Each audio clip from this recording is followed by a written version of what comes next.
Hello बच्चों, आज से हम आप लोगों के लिए चालू कर रहे हैं टारगेट बैच 2025 और इसमें सभी एमवीवीआई क्वेश्चनों को हम पढ़ाएंगे और ये परीक्षा में निश्चिंत आएगी भाई। परीक्षा में ये निश्चिंत लड़ेगी, ये विश्वास रखिए। आप लोगों के लिए आज से चालू हो गए टारगेट बैच।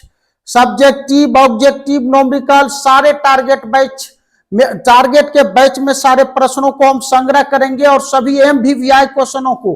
तो आज हम लोग देखते हैं भाई कौन कौन से एमवीवीआई, इलेक्ट्रोस्टैटिक्स का आज एमवीवीआई सारे क्वेश्चनों को हम करा रहे हैं। कौन कौन से एमवीवीआई है इस साल 2025 के लिए सभी देख रहे हैं। सभी क्वेश्चन बहुत बार पूछे गए हैं, बहुत सारे क्वेश्चन इसमें ऐसा है जो बोर्ड में आ चुका है, जो बोर्ड द्वारा पूछा जा चुका है। देखिए पहला क्वेश्चन आज हम लोग पढ़ेंगे, दो विद्युत बल रेखाएं एक दूसरे को क्यों प्रतिच्छेद नहीं करती है? क्या दो समविभवी सतह एक दूसरे को प्रतिच्छेद कर सकती है? स्थिर वैद्युत परिरक्षण, विद्युत क्षेत्र की तीव्रता, समविभवी सतह, आवेशों के मौलिक दो गुण, कूलम के नियम की सीमाएं, ये क्वेश्चन, आवेशों के अध्यारोपण बहुत इंपॉर्टेंट है, परावैद्युत शक्ति या अपेक्षिक परावैद्युतांक, विद्युत द्विध्रुव आघूर्ण, समांतर प्लेट संधारित्र में दूसरे प्लेट का क्या कार्य है, विद्युत द्विध्रुव पर लगने वाला बल आघूर्ण, विद्युत विभव, बिंदुवत आवेश के कारण विद्युत क्षेत्र की तीव्रता, विद्युत बल रेखाएं इनके गुण, विद्युत क्षेत्र एवं विभव में संबंध, समविभवी सतह इसकी विशेषता, दो विद्युत बल रेखा के दो बिंदुवत आवेश के कारण स्थितिज ऊर्जा, वैद्युत द्विध्रुव एवं वैद्युत द्विध्रुव आघूर्ण, विद्युत क्षेत्र में स्थित समरूप विद्युत क्षेत्र में स्थितिज ऊर्जा का व्यंजक है ना, वैद्युत फलस्क, संधारित्र एवं धारिता, संधारित्र में संचित ऊर्जा का व्यंजक, परावैद्युतांक, परावैद्युत एवं परावैद्युत का ध्रुवण है ना, परावैद्युत एवं परावैद्युत का ध्रुवण, त्वरित प्रभाव एवं त्वरित चालक, समविभवी सतह पर विद्युत बल रेखाएं लंबवत होती है। ये सारे 25 क्वेश्चन इलेक्ट्रोस्टैटिक्स का शॉर्ट क्वेश्चन है और ये सारे क्वेश्चन का जानकारी हम लोग एकदम अच्छी तरह से करेंगे और 2025 के परीक्षा की तैयारी के लिए हम लोग अब भीड़ जाएंगे और 70 में 70 नंबर हम लोग पक्का करेंगे, है ना। 70 में 70 नंबर 2025 में पक्का करेंगे। सभी क्वेश्चनों को लड़ा कर देंगे और सिर्फ आप लोग को पढ़ने की आवश्यकता और समझने की आवश्यकता है। चलिए भाई, पहला क्वेश्चन क्या है आपका? दो विद्युत बल रेखाएं एक दूसरे को प्रतिच्छेद नहीं करती है, एक दूसरे को प्रतिच्छेद नहीं करती है, क्यों? तो इस क्वेश्चन को समझने से बहुत बार आप लोग पढ़ चुके हैं भाई, दो विद्युत बल रेखाएं एक दूसरे को प्रतिच्छेद नहीं करती। इसका सीधा ट्रिक है, सिर्फ भाषा को ट्रिक पर हम रखेंगे और उसी ट्रिक को आपको याद रखना, उसी ट्रिक को याद रखना है और अपने आप लिख लीजिएगा। समझिए भाई, हम सभी जानते हैं सजातीय आवेश में प्रतिकर्षण होता है। सजातीय आवेश में क्या होता है भाई? प्रतिकर्षण।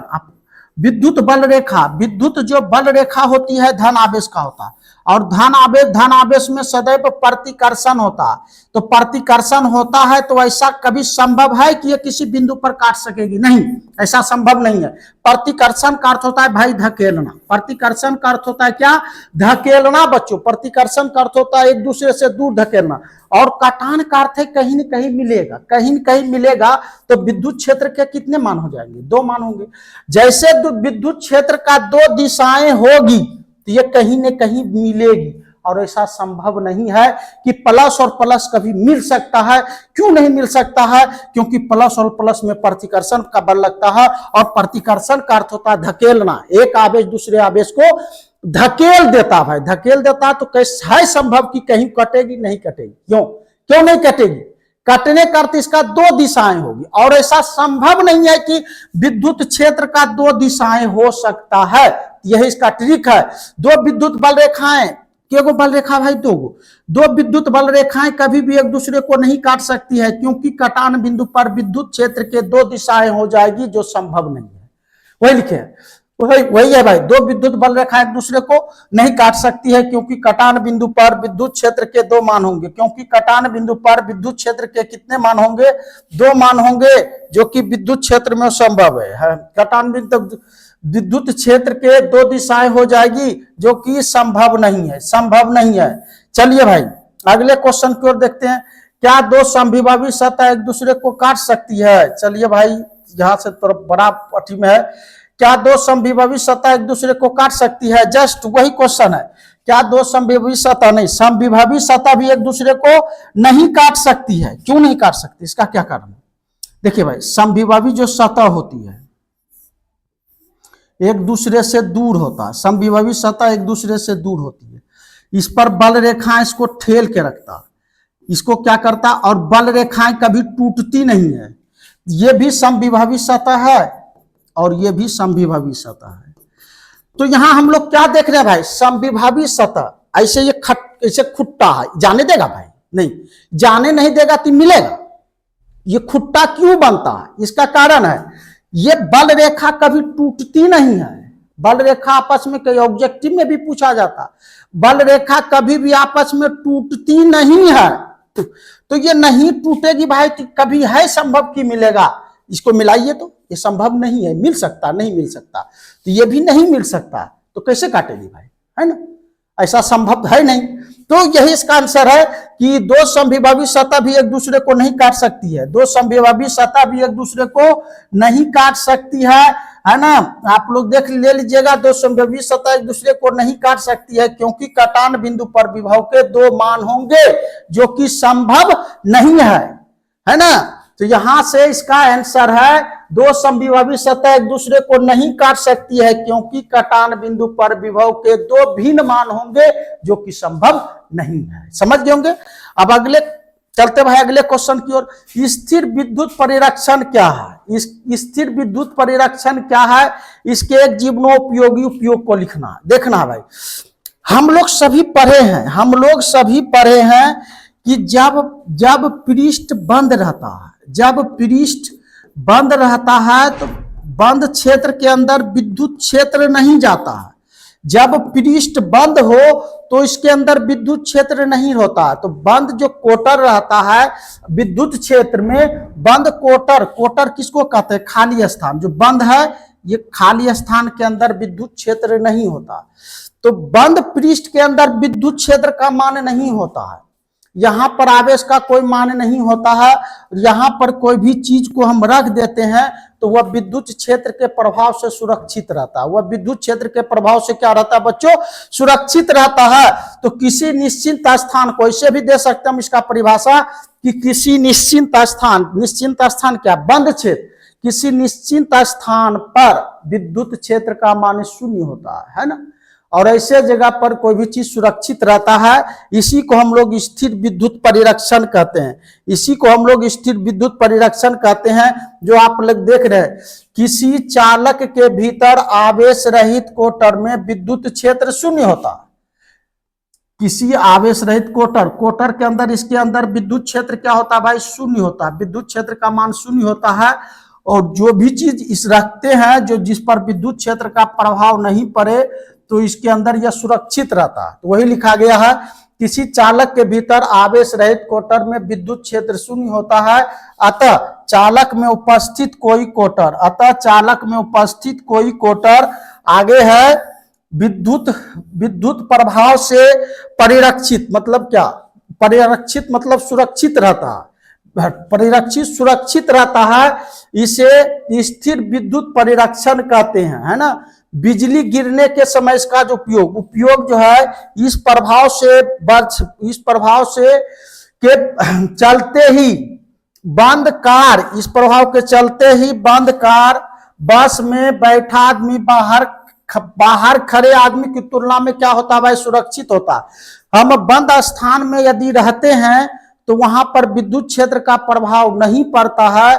कोई भी त्वरित चालक गिरता है तो इसका मेरे ऊपर कोई प्रभाव नहीं पड़ता और हम सुरक्षित रह जाते हैं, है ना? बंद कार में बैठे हुए हैं तो बाहर जो खड़े व्यक्ति है उसकी तुलना में हम सुरक्षित हैं। इस प्रभाव का उपयोग संवेदनशील विद्युत उपकरणों को बाहरी विद्युतीय क्षेत्र से बचाने के लिए किया जाता है। अगला क्वेश्चन आपका रहा, विद्युत क्षेत्र की तीव्रता एवं समविभावी तल क्या है? तो विद्युत क्षेत्र की तीव्रता है क्या भाई? तेजी से निकालते चलेंगे। तो विद्युत क्षेत्र की तीव्रता है क्या? तो किसी बिंदु पर विद्युत क्षेत्र के प्रत्येकांक आवेश पर लगने वाले विद्युत बल को किसी बिंदु पर विद्युत क्षेत्र की तीव्रता प्रत्येकांक आवेश पर लगने वाले विद्युत बल होता है। यह एक सदिश राशि है। इसे क्या से ई से हम लोग सूचित करते हैं। तो आगे देखते हैं भाई, इसका परिभाषा यही हम लोग लिखे हैं। किसी बिंदु पर विद्युत क्षेत्र की तीव्रता इकाई धनावेश पर लगने वाला बल है ना, इकाई धनावेश पर लगने वाला बल होता है। यहां दे दीजिए, इकाई धनावेश पर लगने वाला क्या होता है भाई, बल होता है। अब चलिए इसका मात्रक हम लोग जानते हैं। देखिए, विद्युत क्षेत्र की प्रत्येकांक इकाई आवेश पर लगने वाला जो बल होता है, इसी को हम लोग विद्युत क्षेत्र की तीव्रता कहते हैं। यह एक सदिश राशि है ना। अब इसका हम लोग बच्चों क्या जानेंगे, एसआई मात्रक। तो इसका एसआई मात्रक हम लोग जानेंगे। तो एसआई मात्रक जानना है तो बल का न्यूटन और आवेश का क्या होता है भाई, कूलम। तो इसका एसआई मात्रक न्यूटन प्रति कूलम। इसको इसे भी लिख सकते हैं, न्यूटन प्रति कूलम होता है ना। स्क्रीनशॉट ले लीजिए। अब हम लोग सीखते हैं भाई समविभवी सतह। तेजी से, वन शॉट में है, तेजी से सभी लेते चलेंगे। समविभवी सतह, वैसा तल जिसके सभी बिंदु पर विभव का मान समान हो। वैसा तल जिसके सभी सतह पर, यहां पर इस बिंदु से मान लीजिए इधर आर दूरी पर विभव है, V1 विभव आर दूरी पर, इधर भी आर दूरी पर, इधर भी, इधर आर दूरी पर V2 विभव है, इधर आर दूरी पर V3 विभव है ना, प्लस Q आवेश के कारण। तो यह जो सतह है ये समविभवी सतह है। क्यों, हर जगह विभव समान है। विद्युत विभव बराबर होता है क्या भाई, आवेश और बीच का दूरी। हर जगह V1 का भी मान वही निकलेगा, क्योंकि आवेश उतने हैं, दूरी उतने हैं। आवेश उतने हैं, दूरी उतने हैं। V2 का भी मान निकलेगा Q बटे R। V3 का भी मान निकलेगा क्या, Q बटे क्या भाई, R। तो V1 बराबर V2 और बराबर क्या V3 बराबर क्या भाई, कांस्टेंट नियतांक। इसका मान कहीं बदला नहीं। यह जो सतह हो गया, इस समविभवी सतह है। क्यों, क्योंकि इसके प्रत्येक बिंदु पर विभव का मान क्या है, समान है। या इसको हम लोग कह सकते हैं, जिस पृष्ठ के दो बिंदुओं के बीच विभवांतर का मान शून्य होता है, समविभवी सतह कहलाता है। वही लिखे भाई, वैसा तल जिसके सभी बिंदुओं पर विभव का मान समान रहता है, समविभवी सतह कहलाता है। समविभवी सतह समविभवी तल होगा, समविभवी तल कहलाता है ना। समविभवी क्या कहलाता भाई, तल कहलाता है। अतः समविभवी तल के दो बिंदुओं के बीच विभवांतर का मान शून्य होता है। क्यों, ऐसे सतह पर माइनस होता ही नहीं है। माइनस नहीं है तो विभवांतर क्या होगा भाई, शून्य होगा। आप लोग पढ़े हैं, सब रिवीजन का क्लास है ना, और अच्छे से एकदम समझना है तो लाइव क्लास पर डेली जुटिए, है ना। सारे क्वेश्चनों को करा रहे हैं, बहुत सारे वीडियो भी छोड़े हैं। अगला है वैद्युत आवेशों के दो मौलिक गुण को लिखना है। तो वैद्युत आवेश के दो मौलिक गुण कौन कौन से हैं भाई, वैद्युत आवेशों के दो मौलिक गुणों को लिखना है। और तो वैद्युत आवेशों के दो मौलिक गुण निम्नलिखित है। पहला नंबर, आवेश का संरक्षण। समझना भाई, आवेश का संरक्षण। देखिए, किसी वस्तु पर पहले आवेश 0 रहता है। किसी भी वस्तु पर पहले आवेश क्या रहता है भाई, 0 रहता है ना। दिखाई दे रहा है, कोई वस्तु है, फिर से लेते हैं। ये कोई वस्तु है, इस पर पहले आवेश 0 है। आवेशित होने पर एक बार प्लस तो एक बार माइनस।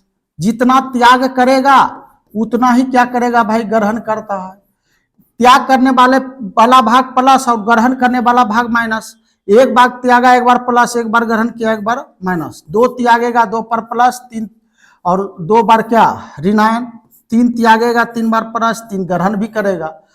10 त्यागेगा तो 10 बार प्लस और 10 को ग्रहण करेगा तो 10 बार क्या होगा, माइनस। देखिए, पहले इस पर आवेश का मान क्या था भाई, 0 था। और आवेशित होने पर आवेश 2 प्रकार के होता है, पॉजिटिव और निगेटिव। तो देख रहे हैं, जहां भी जितना बार पॉजिटिव हुआ है उतने बार निगेटिव हुआ है। जितना त्यागा है उतने ग्रहण किया है। इसका क्या तात्पर्य होता है, तो जितने बार कोई पदार्थ इलेक्ट्रॉन को त्यागता है उतने बार ही क्या करता है, यहां ग्रहण करता है। तो पहले आवेश 0, अब यहां पर आवेशित होने पर आवेश जोड़िए 0। क्यों 0 होता है, क्योंकि जितने बार ये त्यागता है उतने बार ही क्या करता है भाई, ग्रहण करता है। पहले भी 0 है और आवेशित 10 बार हुआ और 10 बार ऋणायन हुआ, तो यहां जोड़े तो 0। आवेश का कहीं मान बदला क्या भाई, कहीं नहीं बदला। अनावेशित पर इस पर आवेश जीरो था, और कोई पदार्थ आवेशित भी हो जाता है तो इस पर कुल आवेश क्या रहता है भाई, जीरो रहता है, जोरो नहीं पर, है ना। तो इसका क्या तात्पर्य होता है बच्चों कि किसी भी पदार्थ पर आवेश का मान सदैव नियत रहता है, किसी भी पदार्थ पर आवेश का मान सदैव नियत रहता है, इसी को हम लोग आवेशों का संरक्षण कहते हैं। यही लाइन लिखा हुआ है, किसी है ना वियुक्त निकाय का कुल आवेश हमेशा संरक्षित रहता है, इसका मान बदलता नहीं है, संरक्षित रहता है। इसे आवेशों का क्या कहते हैं हम लोग, संरक्षण कहते हैं। तो पहला गुण है आवेशों का संरक्षण, और दूसरा गुण है आवेशों का क्वांटीकरण। तो आवेशों का क्वांटीकरण पढ़ना है। ये क्वेश्चन भी पूछा जा सकता है कि आवेशों के क्वांटीकरण से आप क्या समझते हैं। तो इसके लिए साधारण ट्रिक है, एन को पढ़ेंगे प्लस माइनस किस जो नंबर रहता है उसको हम लोग कहते हैं क्या भाई, पूर्णांक, पूर्णांक, है ना। ई को पढ़ते हैं क्या, इलेक्ट्रॉन,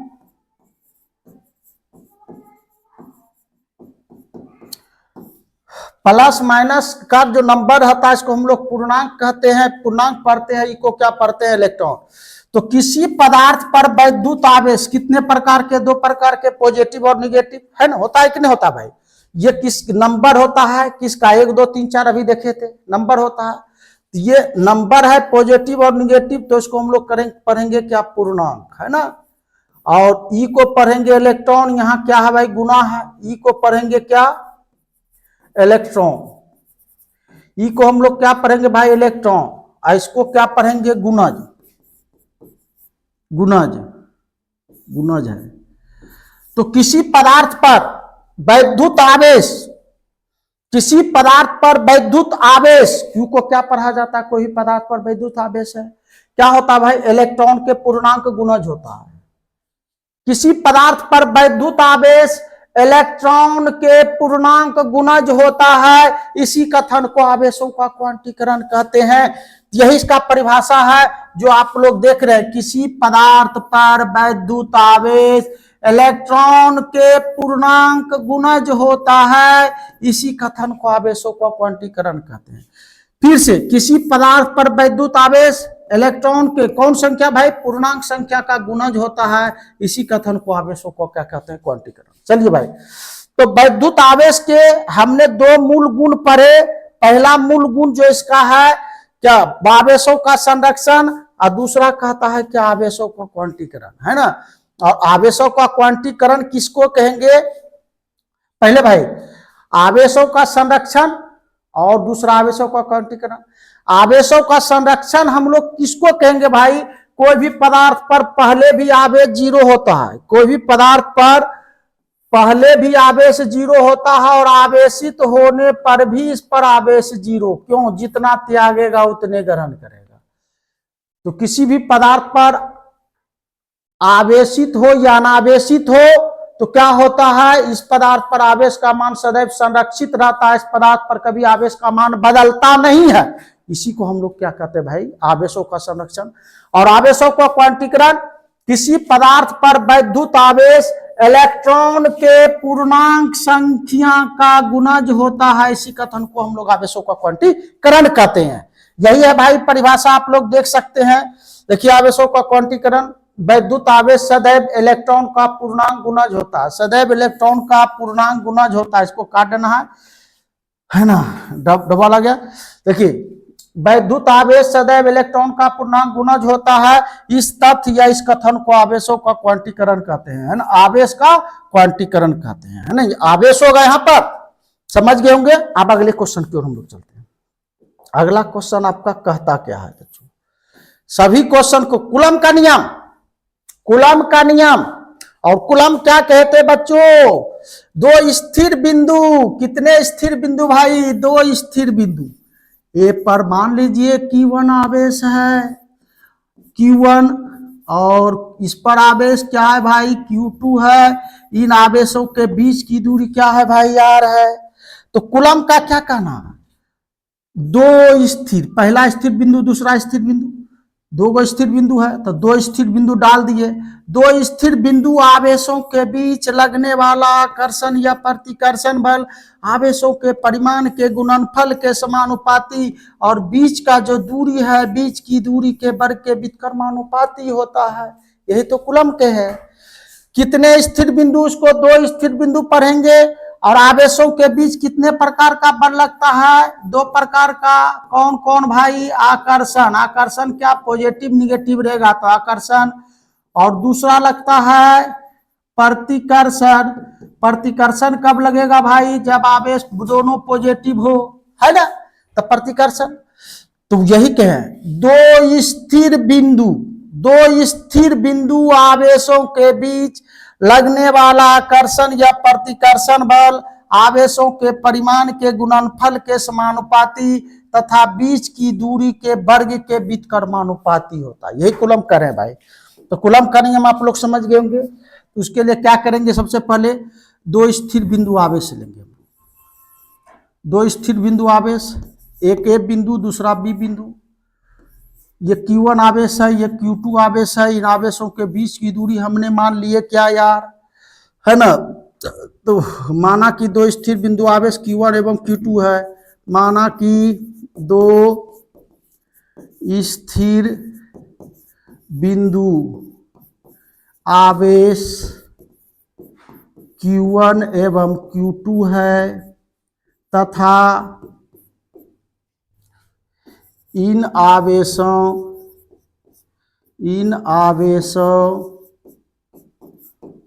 के बीच के दूरी r है। तो कूलम्ब के नियम से, कूलम्ब के नियम से क्या होगा भाई? 2 स्थिर बिंदु ले लेंगे। 2 स्थिर बिंदु आवेशों के बीच लगने वाला आकर्षण या प्रतिकर्षण बल आवेशों के परिमाण के गुणनफल के समानुपाती तथा बीच की दूरी के व्युत्क्रमानुपाती होता है। अब यहाँ हल कर लेते हैं समीकरण 1 एवं 2 से। समीकरण 1 एवं क्या भाई 2 से क्या मिलेगा? समीकरण 1 एवं 2 से 2 स्थिर बिंदु, कितने स्थिर बिंदु? 2 स्थिर बिंदु आवेशों के बीच लगने वाला आकर्षण या प्रतिकर्षण बल। चलिए इसको हटाते हैं, दिखाई नहीं दे रहा है यहाँ पर भाई। चलिए यहां से लिख देते हैं। क्या है? 2 स्थिर बिंदु, कितने स्थिर बिंदु? 2 स्थिर बिंदु आवेशों के बीच लगने वाला आकर्षण या प्रतिकर्षण बल आवेशों के परिमाण के गुणनफल के समानुपाती और बीच की दूरी के वर्ग के व्युत्क्रमानुपाती। समानुपाती तोड़ते तो एक नियतांक बराबर देकर के एक नियतांक ले लेंगे Q1 इंटू Q2 बटे क्या r²। और SI पद्धति में K का मान माना गया है कितना? 1/4 pi epsilon 0। 1/4 pi epsilon 0 SI पद्धति में। अब K का मान रख दीजिए तो F बराबर 1/4 pi epsilon 0 Q1 into Q2 बटे क्या आ जाएगा भाई r² आ जाएगा। यही कूलम्ब का नियम है, आप लोग नोट कर लीजिएगा। चलिए इसको हटाते हैं, अब अगले टॉपिक की ओर चलते हैं। सभी बच्चे रोक के स्क्रीनशॉट ले लेंगे। अगला टॉपिक आपका क्या कहता है? कूलम्ब का नियम आ गया, समानुपाती है वर्ग के व्युत्क्रमानुपाती होता है। कूलम्ब के नियम की सीमाएं। कूलम्ब के नियम की सीमाएं क्या है? यह नियम केवल स्थिर बिंदु आवेशों के लिए सत्य माना जाता है। यह नियम केवल स्थिर बिंदु आवेशों के लिए लागू होता है। और यह नियम कितने के लिए भाई? 10⁻⁻4 मीटर। यह नियम 10⁻⁻4 मीटर से कम दूरी के लिए लागू नहीं होता है। 10⁻⁻4 मीटर यदि दूरी रहेगी, नाभिक का जैसे दूरी है भाई, उससे कम दूरी के लिए लागू नहीं होता। 10⁻⁻ कितना? 4 मीटर से कम दूरी के लिए लागू नहीं होता। यह नियम केवल बिंदु आवेशों के लिए लागू होता है। यह नियम केवल बिंदु आवेशों के लिए लागू होता है। चलिए भाई आगे देखते हैं। आपका क्या है? एकदम अच्छे से समझकर पढ़ने के लिए लाइव क्लास से जुड़ जाए सभी। विद्युत क्षेत्र के लिए अध्यारोपण का सिद्धांत लिखें। क्वेश्चन देख लीजिए क्या है, आप लोग लिख लीजिए, विद्युत क्षेत्र के लिए अध्यारोपण का सिद्धांत समझाएं। यही है, दो आवेशों के बीच लगने वाला बल अन्य आवेशों की उपस्थिति से स्वतंत्र रहता है। दो आवेशों के बीच लगने वाला बल अन्य आवेशों की उपस्थिति से स्वतंत्र रहता है।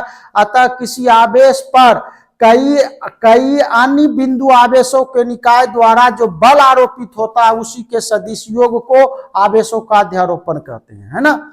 तो इसको देखना है कैसे समझेंगे हम लोग, लिख लीजिए इसको आप लोग, पहले स्क्रीनशॉट ले लीजिए। दो आवेशों के बीच लगने वाला अन्य आवेशों की उपस्थिति से स्वतंत्र होता है। किसी आवेश पर लगने वाला अन्य आवेशों के कारण नेट बल व्यतिकरण बलों के सदिश योग के बराबर होता है ना।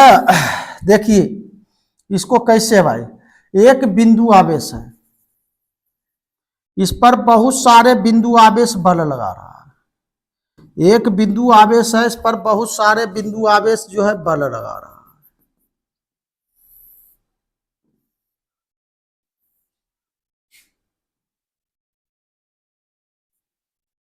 ये Q1 बिंदु आवेश हो रहा है, यहां मान लीजिए Q1 बिंदु आवेश है, ये Q2 बिंदु आवेश है, ये Q3 बिंदु आवेश है, ये Q4 बिंदु आवेश है।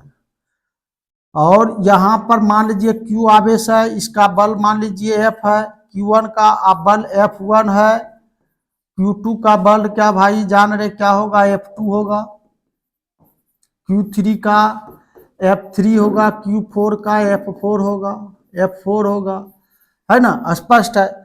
तो देखिए किसी बिंदु आवेश पर, एक बिंदु आवेश है और बहुत सारे बिंदु आवेश, यहाँ ये सभी बिंदु आवेश इस पर एक क्या लगा रहा है भाई, बल लगा रहा है। तो किसी बिंदु आवेश पर अन्य बिंदु आवेशों के निकाय द्वारा आरोपित बल, आरोपित जो बल होता है इसी के सदिश योग को, आरोपित बल के सदिश योग को आवेशों का अध्यारोपण कहते हैं। तो बराबर क्या होगा भाई, F1 vector plus F2 vector plus F3 vector plus F4 vector dot dot Fn vector. बहुत सारा रहेगा, जितना लगा सकता है भाई, Fn ले लिए। यही आवेशों के अध्यारोपण के सिद्धांत से सूत्र आया, समझ गए होंगे। प्लस वाला रहेगा तो प्लस, माइनस वाला दिया आवेश रहता तो माइनस होता है यहाँ पर, समझ गए होंगे सभी बच्चे। तेज से खींचते चलना है और एकदम डिटेल से पढ़ना है। तो भाई वीडियो बना रहे हैं तो वीडियो में तो उतना समय देंगे नहीं, वीडियो संक्षेप में। चलिए अगला क्वेश्चन आपका क्या है, परावैद्युत शक्ति एवं आपेक्षिक परावैद्युतांक को परिभाषित करें। परावैद्युत शक्ति एवं आपेक्षिक परावैद्युतांक को परिभाषित करें। परावैद्युत शक्ति का दूसरा नाम परावैद्युत सामर्थ्य भी है। तो परावैद्युत सामर्थ्य कहते हैं हम लोग किसको, तो देख रहे हैं भाई, किसी परावैद्युत या परावैद्युत सामर्थ्य वह महत्तम विद्युत क्षेत्र होता है, वह महत्तम विद्युत क्षेत्र होता है जिसे वह बिना भंजन या विघटन का सहन कर सकता है। और आपेक्षिक परावैद्युतांक किसको कहते हैं, तो किसी माध्यम का परावैद्युत, ये क्या है, एप्सिलॉन को पढ़ते हम लोग, किसी माध्यम का परावैद्युतांक, किसी माध्यम का परावैद्युतांक, समय भी रखना है, किसी माध्यम का परावैद्युतांक। और एप्सिलॉन जीरो को क्या पढ़ते हैं, निर्वात का परावैद्युतांक, निर्वात का परावैद्युतांक, है ना। तो किसी माध्यम का परावैद्युतांक और निर्वात के परावैद्युतांक के अनुपात को आपेक्षिक परावैद्युतांक कहते हैं। इसे प्राय क्या से एप्सिलॉन आर से सूचित करते हैं, है ना, समझ गए होंगे। चलिए तो हवा का परावैद्युतांक कितना होता है ये भी जान लीजिए।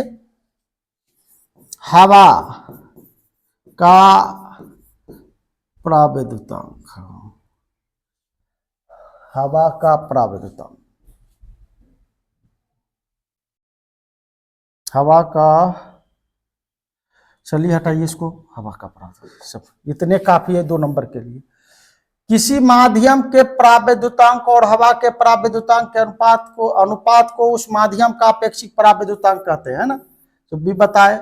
विद्युत द्विध्रुव आघूर्ण को परिभाषित करें तथा इसका एसआई मात्रक लिखें। चलिए भाई इसको हम बताते हैं। विद्युत द्विध्रुव आघूर्ण क्या होता है? इसके लिए सबसे पहले एक वैद्युत द्विध्रुव लेंगे। वैद्युत में दो ध्रुव होता है, एक प्लस आवेश और दूसरा होता है माइनस आवेश। इन आवेशों के बीच की दूरी आप मान लीजिए 2L है।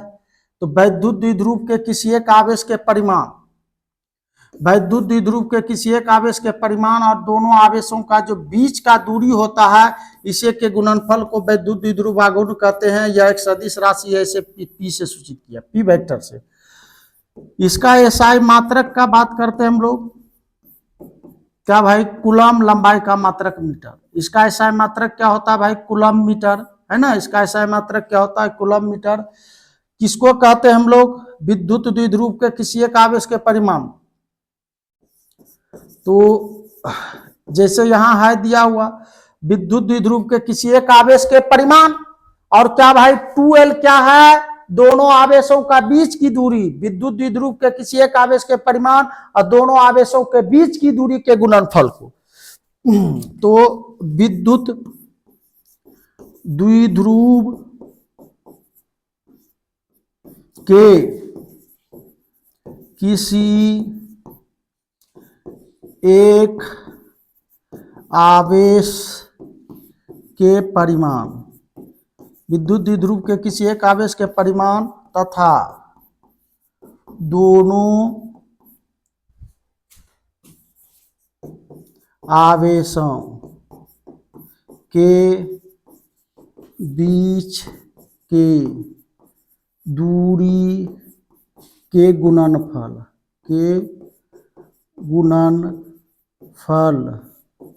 को विद्युत द्विध्रुव आघूर्ण कहते हैं। विद्युत द्विध्रुव आघूर्ण कहते हैं।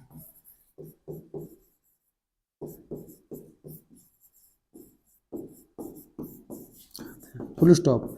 यह एक सदिश राशि है, यह एक सदिश राशि है, फुल स्टॉप। इसे प्रायः पी से, इसे प्रायः पी वेक्टर से सूचित किया जाता है।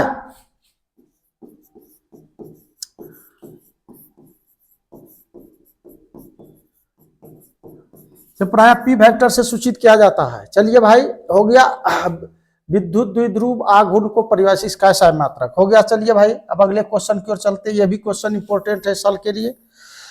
सभी इंपॉर्टेंट क्वेश्चनों का संग्रह करके लाए। समांतर प्लेट संधारित्र में दूसरे प्लेट का क्या कार्य? समझना। पहला प्लेट पर जो विभव रहता है, संधारित्र में दो प्लेट होती है, एक चार्जिंग प्लेट होता है और एक अर्थिंग प्लेट होता है।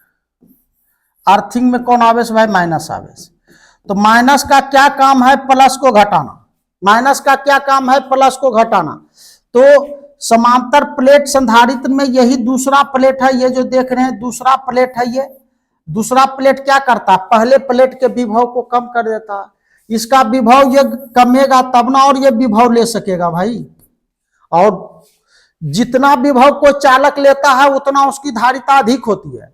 तो दूसरा प्लेट का क्या काम होता है भाई? पहले प्लेट के विभव को कम कर देता है, जिसके कारण, है ना, पहले प्लेट के विभव का धारिता क्या होती है? बढ़ जाती है ना। तो दूसरा प्लेट यही करता है।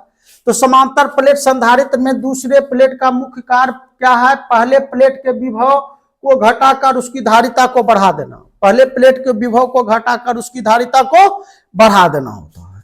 चलिए अब अगले की ओर देखते हैं। सभी हल्का हल्का है, कुछ है नहीं। बाहरी विद्युत क्षेत्र में रखे विद्युत द्विध्रुव पर लगे बल आघूर्ण का व्यंजक ज्ञात करना। चलिए ये क्वेश्चन है, अब इसको हल करते हैं। बाहरी विद्युत क्षेत्र है, ले लीजिए बाहरी विद्युत क्षेत्र। बाहरी विद्युत क्षेत्र में खींची गई सभी बल रेखा एक दूसरे के समांतर और एक दूसरे से बराबर दूरी पर होती है। हमने ले लिए बाहरी विद्युत क्षेत्र, इसमें हमने विद्युत द्विध्रुव को रख दिया। इधर माइनस है तो इधर विद्युत द्विध्रुव का प्लस रहेगा, इधर प्लस है तो इस विद्युत द्विध्रुव का इधर माइनस रहेगा। इस पर प्लस आवेश, इधर जो बल लगेगा F बराबर क्या प्लस क्यू ई वेक्टर, विद्युत क्षेत्र को क्या से ई वेक्टर से सूचित करते हैं। इस पर जो बल लगेगा वह क्या F वेक्टर बराबर माइनस क्यू ई वेक्टर। कैसे भाई, तो विद्युत क्षेत्र की तीव्रता का सूत्र सब जानते हैं। विद्युत क्षेत्र की तीव्रता बराबर होता है क्या, बल बटे आवेश, बाय क्रॉस कर दीजिए, तो बल बराबर क्या आवेश गुना विद्युत क्षेत्र की तीव्रता। इसी सूत्र से आया, बल बराबर विद्युत बल लगा आवेश गुना विद्युत क्षेत्र की तीव्रता, इधर प्लस था प्लस तो इधर माइनस था सो माइनस। अब दोनों आवेशों के बीच के लंबवत दूरी ले लीजिए।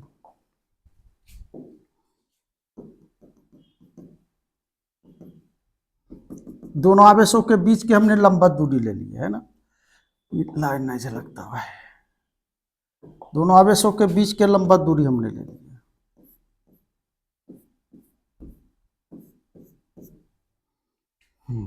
अभी 90 है और 90 के सामने की भुजा मेरा ये क्या है, कर्ण है। वैद्युत के दोनों ध्रुवों की दूरी 2l होती है, तो कर्ण है, कर्ण और ये लंब है, ये मान लीजिए थीटा एंगल पर है, तो लंब है, लंब निकालना है तो कर्ण जो रहेगा लंबवत दूरी मान लीजिए ए है, बी है और ये सी है, लंबवत दूरी BC है मेरा, तो BC का मान कितना हो जाएगा भाई 2l sine theta, 2l sine theta. क्यों, क्योंकि ये लंब निकालना है तो कर्ण में साइन थीटा गुना करना पड़ता है। 90 के सामने की भुजा कर्ण, तो कर्ण में क्या गुना कर देंगे भाई साइन थीटा, तो क्या निकल गया मेरा लंब निकल गया। तो बल आघूर्ण निकालना है, तो बल आघूर्ण बराबर होता है बल गुना बलों के बीच के लंबवत दूरी, बलों के बीच के लंबवत दूरी। बल आघूर्ण को क्या से, टाउ से, एक बल कितना लग रहा है QE, बल आघूर्ण को टाउ से, एक बल कितना लग रहा है QE, चाहे प्लस पर आ जाइए माइनस पर QE। बलों के बीच के लंबवत दूरी क्या है भाई BC का मान निकालने क्या 2l साइन थीटा, तो टाउ बराबर हो जाएगा QE और गुना क्या 2l और क्या भाई साइन थीटा, 2l क्या साइन थीटा। अब Q गुना 2l कर देंगे तो इसका मान P हो जाएगा, तो टाउ बराबर Q गुना 2l और गुना E और क्या भाई साइन थीटा। और Q गुना 2l का मान क्या होता है भाई P होता है, इसका मान P होता है, रख दीजिए, इसका मान क्या होता है भाई P है ना, इसका मान। तो टाउ बराबर हो जाएगा क्या P और इसका मान PE हो गया साइन थीटा। अब इसको सदिश रूप में हम लोग ला देंगे बच्चों, तो सदिश रूप में लेंगे, सदिश रूप में, तो सदिश रूप में क्या होगा भाई टाउ वेक्टर बराबर P और क्रॉस E वेक्टर। साइन रहता तो क्रॉस डलाता है और कोस रहता तो यहाँ बिंदु होता, तो यहाँ क्रॉस है, क्रॉस गुणनफल है ना। यही है बल आघूर्ण का सूत्र। चलिए भाई अगले क्वेश्चन की ओर चलते हैं। 23 से सभी क्वेश्चनों का संग्रह जो MVVI है। अब टारगेट बैच 2025 का अब चालू हो चुका है। टारगेट बैच 2025 और 70 में 70 नंबर लाना है टारगेट बैच में। चलिए भाई, दो संधारित्र की धारिता C1 और C2 है, इसके पार्श्वक्रम और श्रेणी क्रम संयोजन का चित्र बनाना है। ये भी इंपॉर्टेंट क्वेश्चन है। पार्श्वक्रम श्रेणी क्रम, पहला श्रेणी क्रम के लिए सूत्र बनाना है। श्रेणी क्रम में या श्रेणी क्रम के लिए अरे सॉरी, ये जो बनाए कौन सीरीज कॉम्बिनेशन के लिए है, बड़ा प्लस होता है छोटा माइनस, है ना।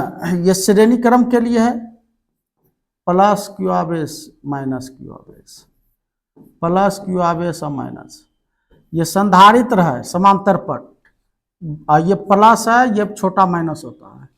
और श्रेणी क्रम के लिए सूत्र क्या होता है 1/c बराबर 1/c1 अब +1/c2, बस इतने करना था। समांतर क्रम के लिए बना लीजिए दूसरा नंबर, समांतर क्रम नहीं, इसको डालेंगे समांतर में डाल दीजिए भाई, समांतर में नहीं क्या, दोनों बराबर है, दोनों सेम दूरी पर ठीक है, लंबाई। ये कौन क्रम में हो गया, समांतर क्रम में हो गया। करेंट से इसको जोड़ दीजिए, करेंट से बड़ा प्लस छोटा माइनस, ये समांतर क्रम में हो गया। इसका धारिता C बराबर होता है C1 प्लस क्या C2। 2 नंबर मेरे साथ पूछा जाता है, बहुत बार पूछा भी है। चलिए भाई तेज से स्क्रीनशॉट ले लीजिए। अब अगले क्वेश्चन की ओर चलते हैं हम लोग।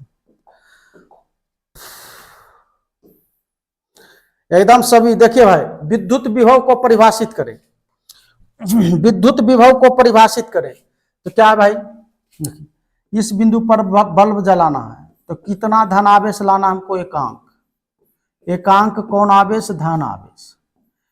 इस बिंदु पर बल्ब जलाना, बहुत सारे धन आवेश, अर्थात बहुत सारे धन आवेश को क्या कहते हैं बच्चों हम लोग, एकांक धन आवेश।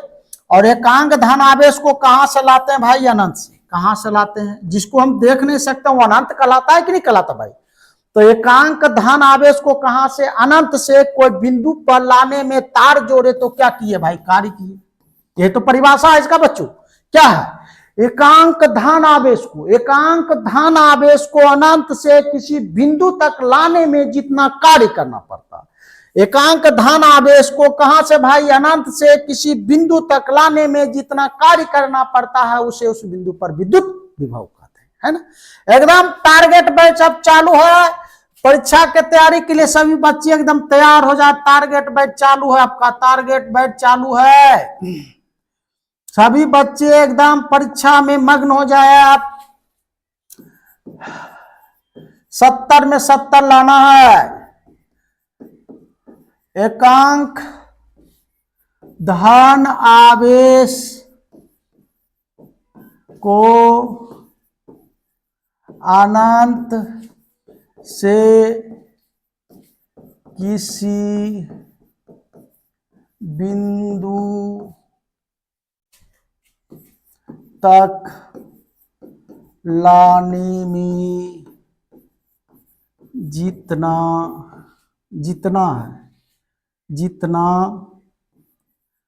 कार्य करना पड़ता है, कोमा, उसे उस बिंदु पर विद्युत विभव कहते हैं। विभव, उसे उस बिंदु पर विभव कहते हैं। चलिए भाई क्या है, एकांक किया भाई, धन आवेश को अनंत से किसी बिंदु तक लाने में जितना कार्य करना पड़ता है, एकांक धन आवेश को अनंत से किसी बिंदु तक लाने में जितना कार्य करना पड़ता है उसे उस बिंदु पर विद्युत विभव कहते हैं। यही परिभाषा है। विभव का SI मात्रक, विभव का SI मात्रक, विभव का SI मात्रक क्या होता है भाई, वोल्ट, वोल्ट को क्या से, V से। तो विभव का मात्रक वोल्ट ले लिए, 1 वोल्ट बराबर जाना, कार्य का क्या होता है भाई, जूल, आवेश का कूलम। 1 वोल्ट बराबर क्या होता है बच्चों, तो जूल प्रति कूलम। चलिए अब आगे चलते हैं टारगेट बैच में हम लोग। अब अगला टॉपिक आपका क्या है, हाँ, किसी बिंदु आवेश Q के कारण R दूरी पर विद्युत क्षेत्र की तीव्रता का व्यंजक ज्ञात करना है। चलिए भाई एकदम साधारण है, साधारण है, देखना भाई कुछ नहीं है। माना कि बिंदुओं पर कोई बिंदुवत आवेश O है, O पर माना कि बिंदुओं पर कोई बिंदुवत आवेश +Q है। अब बिंदु इससे R दूरी पर P बिंदु पर परीक्षण आवेश Q0 रखने पर लगने वाला विद्युत बल, और विद्युत बल अभी पढ़े किसके नियम से लगेगा भाई, कूलम के नियम से। कितना, दोनों आवेशों के परिमाण के गुणनफल के समानुपाती और बीच की दूरी के क्या हुआ भाई, वर्ग के विकर्ण, है ना, और कुछ नहीं है। तो जो किए, माना कि बिंदु O पर कोई बिंदुवत बिंदुबद्ध आवेश प्लस क्यू है, प्लस क्यू है। बिंदुओं से आर दूरी पर पी बिंदु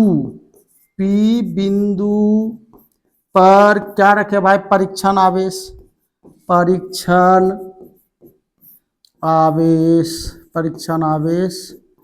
Q0 रखने पर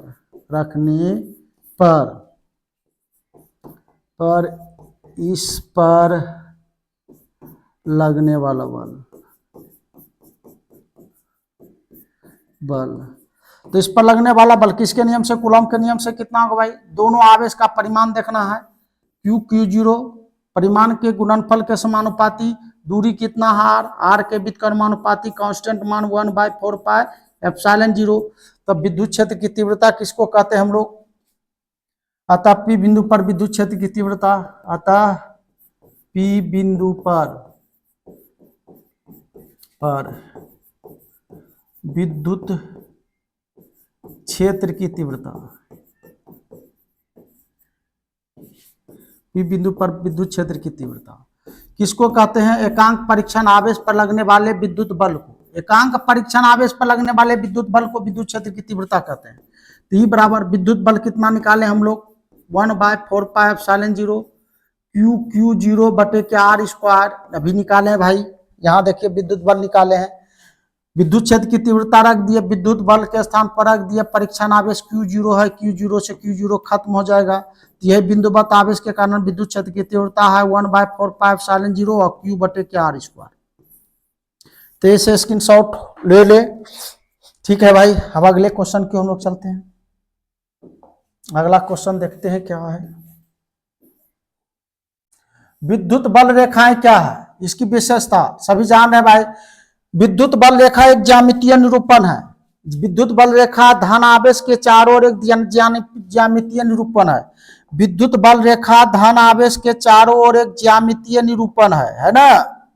धन आवेश लिए इसके चारों ओर जो क्षेत्र खींचे, यही विद्युत क्या है भाई, क्षेत्र है। तो विद्युत के चारों ओर जो ज्यामिति से निरूपित करते हैं, है ना, गोला, बेलन या कोई आकार का हो, आवेश जिस रूप में रहे, उस रूप को हम निरूपित करते हैं ज्यामिति के द्वारा। इसी को हम लोग क्या कहते हैं भाई, विद्युत क्षेत्र। और ये बताता है कि जितने दूरी तक हम क्षेत्र को घेरे हैं, जैसे ये प्लस आवेश है रेखा में, तो इसको हम लोग घेरते कैसे भाई, बेलनाकार पृष्ठ में बंद करते हैं। तो ये क्या बताता है कि बेलनाकार पृष्ठ के अंदर ही विद्युत क्षेत्र है या गोला के अंदर ही विद्युत क्षेत्र है। तो विद्युत क्षेत्र क्या है भाई, एक ज्यामितीय निरूपण है और ये बताता है कि उस बिंदु पर विद्युत क्षेत्र का परिमाण और दिशा है उतनी दूरी तक, है ना। तो यही विद्युत क्षेत्र है। यह इसका परिभाषा एकदम आसान भाषाओं में हम लोग लिखे हैं। क्या भाई, विद्युत बल रेखाएं विद्युत क्षेत्र का ज्यामितीय निरूपण है, या किसी बिंदु पर विद्युत क्षेत्र की दिशा एवं आपेक्षिक परिमाण के बारे में जानकारी देता है। इनकी विशेषता, विद्युत बल रेखा धन आवेश से बाहर निकलती है। विद्युत बल रेखा सभी पर है भाई, धन आवेश के तल से बाहर निकलती है और ऋण आवेश के तल में जाके समा जाती है। ऋण जो आवेश रहता है उस पर जाके समाप्त हो जाती है। विद्युत बल रेखा सतह धन आवेशित तल या ऋण आवेशित तल के लंबवत होती है, यही लिखे भाई। बल रेखा धन आवेश से बाहर निकलती है और ऋण आवेश में क्या होती है बच्चों, समा जाती है। बल रेखा किसी बिंदु पर स्पर्श रेखा जहां रहता है उस बिंदु पर विद्युत क्षेत्र की दिशा एवं परिमाण बताता है। दो बल रेखा कभी भी एक दूसरे को नहीं काटती है। पहला क्वेश्चन आप लोग पढ़े कैसे नहीं काटती है। और जहां बल रेखा पास होती है, जहां बल रेखा पास होती है, समझना है, मतलब सघन। यहां पर बल रेखा पास है, यहां विद्युत क्षेत्र की तीव्रता अधिक है, सघन में अधिक होगा, और दूर में रहेगा तो वहां कम होगा। बीच में कम है, कहीं दूर है, यहां भी अधिक है। 2-4 विशेषता तो लिखना है, 2 नंबर में तो पूछता है भाई, है ना। तो देखिए, घनी बल रेखाएं प्रबल क्षेत्र तथा विरल बल रेखाएं दुर्बल क्षेत्र को निरूपित करता। जहां एकदम हर छोटा जगह घनी में है वहां अधिक है, जहां दूर है वहां कम है, ये कहना है। चलिए भाई अगले क्वेश्चन को चलते हैं। विद्युत क्षेत्र और विभव के बीच, बहुत बहुत इंपॉर्टेंट क्वेश्चन है साल। ये क्वेश्चन जो देख रहे हैं बोर्ड पर, बहुत 2025 का मोहर लगा देंगे इस पर। चलिए इसको हल करते हैं। यहां पर प्लस आवेश है, इससे मान लीजिए आर दूरी पर पी बिंदु है और एक परीक्षण आवेश बी पर है Q0, यहां से यहां तक दूरी dr है। अब परीक्षण आवेश Q0 को बिंदु B से P तक लाने में किया गया कार्य। परीक्षण Q0 को देख रहे हैं कहां से भाई, बिंदु B से P तक लाने में किया गया कार्य। परीक्षण आवेश Q0 है, Q0 को बिंदु B से P तक लाने में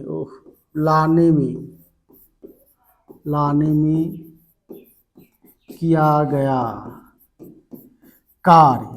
लाने में किया गया कार्य कितना होता है बच्चों? कार्य बराबर क्या होता है? बल गुना विस्थापन। सीधा सूत्र है भाई, कार्य बराबर बल गुना विस्थापन। कार्य बराबर क्या होता है भाई? बल गुना विस्थापन। बल क्या लगा? F vector. अब विस्थापन कितना किए? dr vector. विस्थापन भी सदिश राशि है, वेक्टर लगेगा, है ना। कार्य बराबर होता है क्या भाई? बल गुना विस्थापन। हमने डाल दिए। बल, विद्युत बल कितना लगता है विद्युत क्षेत्र में? तो विद्युत क्षेत्र की तीव्रता बराबर होता है कार्य बल बटे परीक्षण आवेश, बल बटे होता है परीक्षण आवेश। तो बाय क्रॉस करके निकाल लीजिए। तो बल बराबर होगा विद्युत क्षेत्र की तीव्रता गुना परीक्षण आवेश। समझ गए होंगे। विद्युत क्षेत्र में बट विद्युत क्षेत्र में जो मेरा बल लगता है बच्चों, तो बल बराबर होता है क्या? परीक्षण आवेश गुना विद्युत क्षेत्र की तीव्रता। तो बल के स्थान पर रख देंगे। हाँ, दूरी डिफिनिट, विस्थापन डिफिनिट, कार्य भी डिफिनिट। तो dw बराबर बल कितना है? Q0 into E vector, into हो जाएगा dr वेक्टर। ये बल का मान रखे इतना, dr वेक्टर, है ना। कार्य बराबर बल गुना विस्थापन। अब विद्युत विभव के परिभाषा से, विद्युत विभव के परिभाषा से, विद्युत विभव का परिभाषा क्या कहता है? एकांक परीक्षण आवेश को अनंत से किसी बिंदु तक लाने में किया गया जितना कार्य करना पड़ता है। कितना कार्य करना पड़ा भाई? अनंत से P बिंदु तक लाने में। तो dw निकाले, कार्य करना पड़ा। तो dw बराबर परीक्षण आवेश बराबर होगा विद्युत विभव। अब हल कर देना है। तो dv बराबर कार्य निकालें हम लोग, यह ऋणात्मक हो जाएगी। अनंत से किया गया कार्य हमेशा ऋणात्मक होता है। तो माइनस दे दिए dw का मान क्या निकाले हम लोग? Q0 E vector into dr vector और बटे Q0 से Q0 कट जाएगा। तो dv बराबर हो जाएगा क्या? Minus E vector into dr vector. यही विद्युत विभव एवं विद्युत क्षेत्र की तीव्रता में संबंध है। एक लाइन और चल जाएंगे तो विभव प्रवणता निकल जाएगा। ई बराबर ये इंटू से टूट के आएगा तो बटे में माइनस dv बटे क्या भाई? dr वेक्टर, dv बटे dr वेक्टर। इसे विभव प्रवणता कहते हैं, इसे विभव प्रवणता कहते हैं, इसे विभव प्रवणता कहते हैं। इस क्वेश्चन को ऐसे भी पूछा जा सकता है परीक्षा में कि विभव प्रवणता से आप क्या समझते हैं। बहुत इंपॉर्टेंट क्वेश्चन है 2025 का, याद रखिएगा। चलिए भाई अगले क्वेश्चन की ओर चलते हैं और देखते हैं अगले क्वेश्चन आपका क्या कहता है। चलिए भाई और है 10 मिनट। समविभावी पृष्ठ क्या है, इसकी विशेषता को लिखिए। तो अभी पढ़े भाई, जिस पृष्ठ के प्रत्येक बिंदु पर विभव का मान समान या नियत रहता है समविभावी पृष्ठ कहलाता है। जिस पृष्ठ के प्रत्येक बिंदु पर जो पृष्ठ रहता है, ऐसा पृष्ठ जिसके प्रत्येक बिंदु पर जो विभव हर जगह प्लस प्लस समान रहे, तो ऐसे पृष्ठ को समविभावी पृष्ठ कहते हैं। इसकी विशेषता, दो समविभावी पृष्ठ कभी भी एक दूसरे को प्रतिच्छेद नहीं करती है। पढ़ें, समविभावी पृष्ठ पर जितने भी बल रेखाएं होती है वह बच्चों कैसा होती है, लंबवत होती है ना। समविभावी पृष्ठ पर जितने बल रेखाएं होती है वह कैसा होती है, लंबवत होती है ना। तो समविभाग, और अगला क्या है, समविभावी पृष्ठ पर कहीं माइनस होता ही नहीं है। तो माइनस नहीं है तो समविभावी पृष्ठ के दो बिंदुओं के बीच विभवांतर शून्य है। विभवांतर के लिए प्लस और माइनस दोनों चाहिए। प्लस को विभव और माइनस को अंतर कहते हैं। तो विभव और अंतर रहेगा तभी ना विभवांतर होगा भाई। तो समविभावी पृष्ठ पर कहीं माइनस होता ही नहीं है, तो अंतर नहीं है, तो विभवांतर भी शून्य है।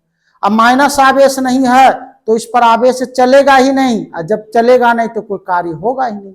इतने तो है इसका। चलिए भाई, वही लिखा हुआ है, यदि किसी पृष्ठ के प्रत्येक बिंदु पर विभव का मान नियत होता है तो इसे पृष्ठ को हम लोग क्या कहते हैं भाई, समविभावी पृष्ठ कहते हैं। क्या कहते हैं, समविभावी पृष्ठ कहते हैं। और समविभावी पृष्ठ की विशेषताएं देखिए, समविभावी पृष्ठ पर विद्युत बल रेखाएं लंबवत होती है। समविभावी पृष्ठ एक दूसरे को कभी नहीं काटती है।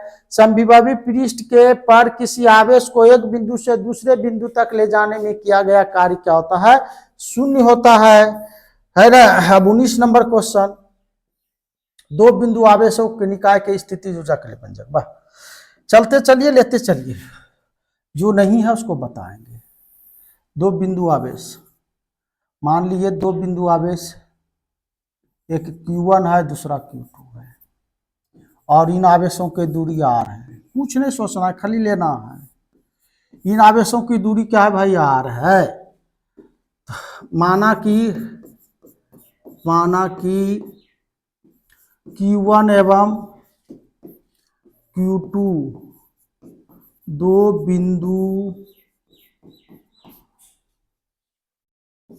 बिंदु आवेशों, काला वाला अच्छा नहीं लग रहा नहीं। माना कि Q1 एवं Q2 दो बिंदु आवेशों के बीच की दूरी R है, के बीच की दूरी R है। अब देखिए, अब Q2 आवेश को अनंत से B बिंदु तक लाने में किया गया कार्य। Q2 आवेश को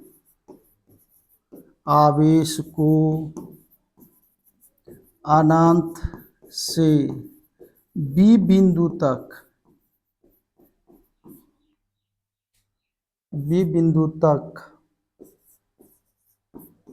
लाने में किया गया कार्य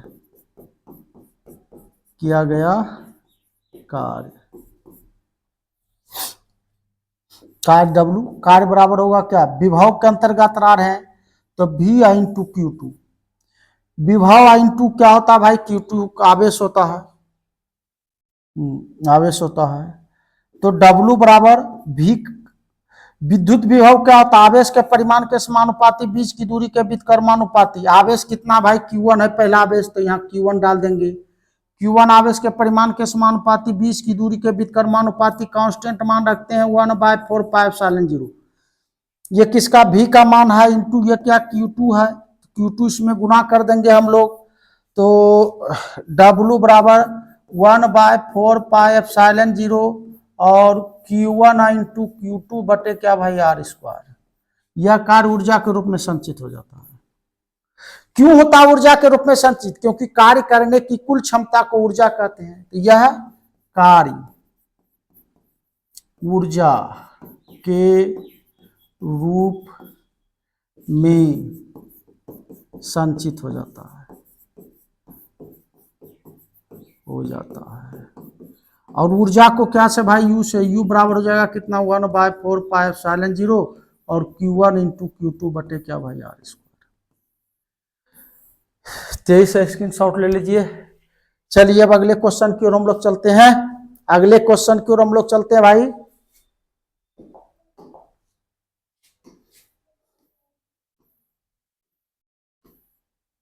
वैद्युत द्विध्रुव क्या है? तो ये सभी जानते हैं, समान परिमाण किंतु विपरीत प्रकृति के दो बिंदु आवेश एक दूसरे से कुछ दूरी पर या स्वल्प दूरी पर खड़ी रहती है तो आवेशों के ऐसे निकाय को हम लोग विद्युत द्विध्रुव कहते हैं। चलिए अगला क्वेश्चन आपका क्या है ये देखते हैं हम लोग।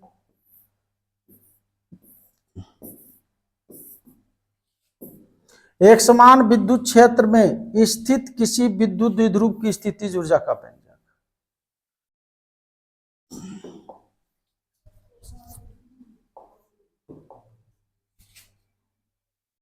एक समान विद्युत क्षेत्र है, ये करा लेते हैं।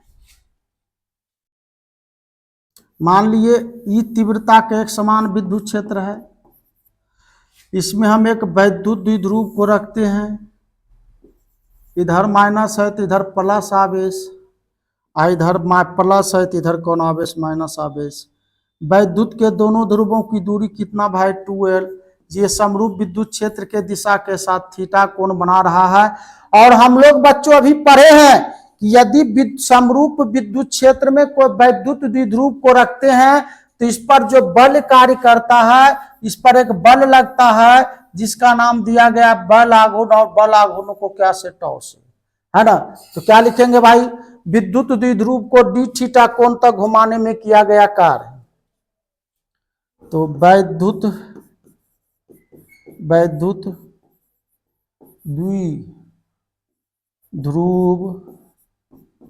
को डी थीटा कोण तक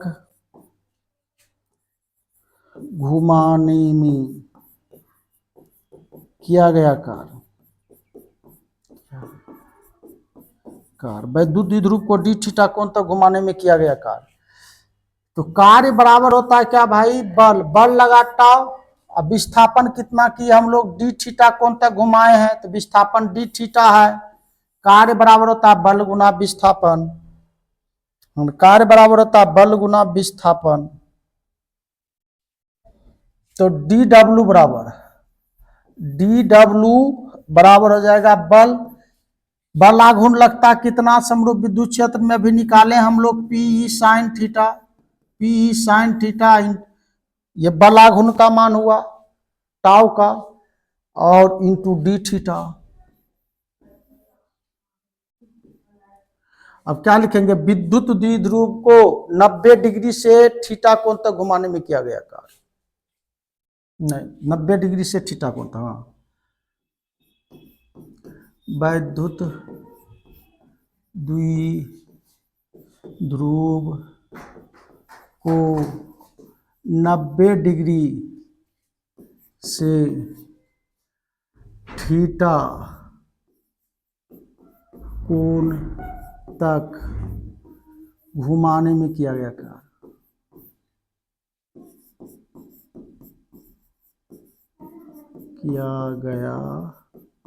कार्य।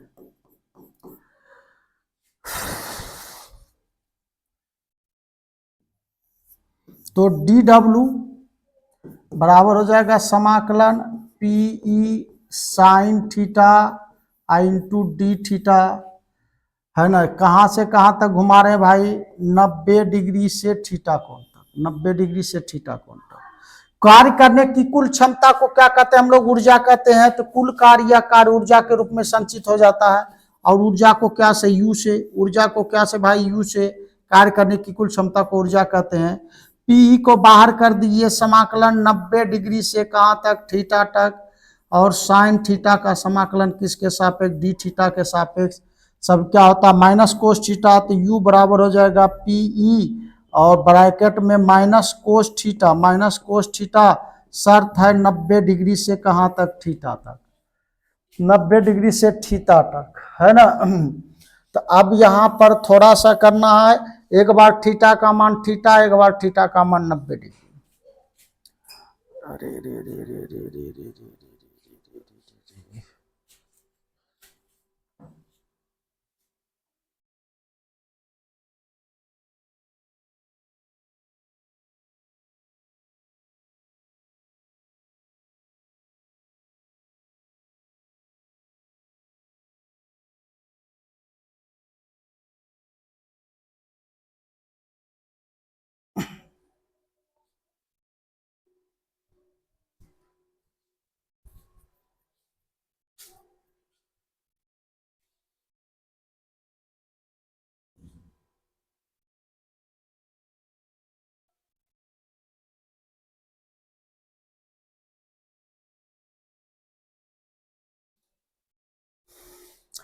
तो 2025 के टारगेट का बैच तैयारी करना है, तो सभी बच्चे अब तैयार हो जाए। और जिन बच्चों को परीक्षा में 70 में 70 नंबर लाना है, तो सभी बच्चे अब तैयारी में मस्त हो जाएं, क्योंकि अब 2025 का परीक्षा बहुत निकट है और समय गुजरने में आप लोग का समय नहीं लगता है। आप लोग समझ रहे होंगे, अच्छे से सब चीज सीख रहे होंगे, तो वीडियो को अधिक से अधिक शेयर करिएगा, क्योंकि गरीब से गरीब बच्चे भी इसका अधिक से अधिक लाभ उठा सके और सभी बच्चे परीक्षा में अच्छे नंबर प्राप्त कर सके, है ना। कहा जाता है सहयोग से ही सहयोग बढ़ता है, सहयोग करने से ही भलाई होती है, सहयोग एक कर्म होता है और इस कर्म को करते रहना चाहिए आदमी।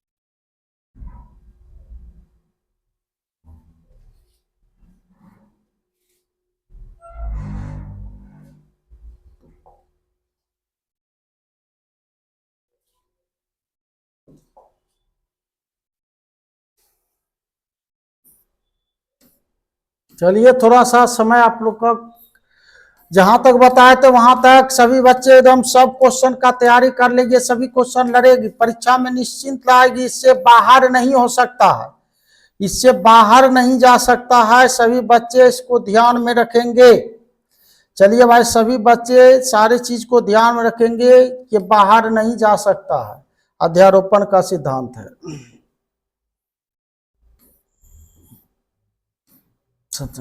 पढ़ चुके हैं सारे क्वेश्चनों को।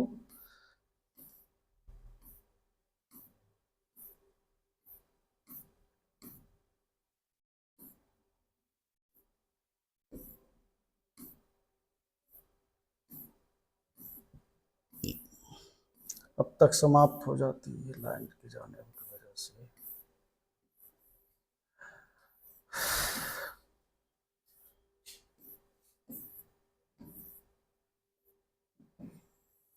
हाँ, एक समान विद्युत क्षेत्र में साफ था आप लोगों का विद्युत द्विध्रुव का। हाँ, विद्युत द्विध्रुव का स्थिति ऊर्जा का व्यंजक था, इस यही क्वेश्चन को हम लोग हल कर रहे थे। अब तक समाप्त हो गया रहता क्लास। चलिए भाई,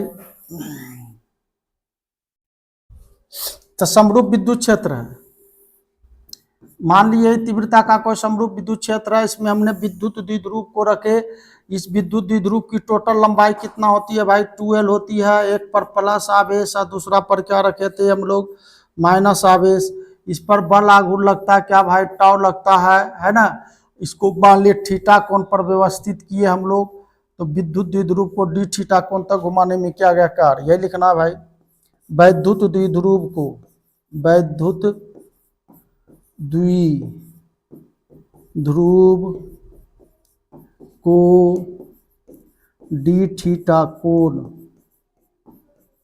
तक